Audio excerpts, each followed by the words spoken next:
ka-char-char, ang inyong ka-char-char. Yan. Sumakay po ako kanina ng bangka. So, galing po ako sa Guadalupe, Bliss, Makati, papuntang Buhayang Bato, ang Mandaluyong, para pumunta sa kapitbahay namin na namatay yung asawa niya na taga Mandaluyong. So, makikiramay po ang inyong ka-char-char. Yan, sumakay po ako ng bangka. 10 pesos po ang pamasahe. Mura at kumbaga shortcut sa pamamagitan lang ng bangka. Galing kang Makati, tatawid ka lang ng bangka, kabila is Mandaluyong na. Yan. Anyway, ang inyong ka-char-char natatakot dyan kasi mahangin, tapos maalon po yung ilog.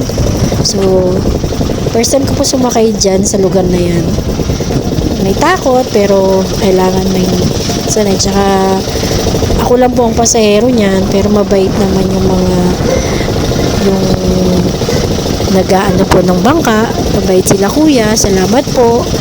Yan. So, nandito na po ako. So, kailangan may experience din. Masaya na may takot, pero okay lang naman po.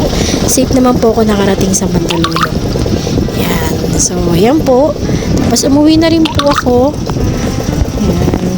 After kong pumunta, siguro nag-stay ako mga almost 4 hours para nakapag-usap, kinamusta ang ate Grace.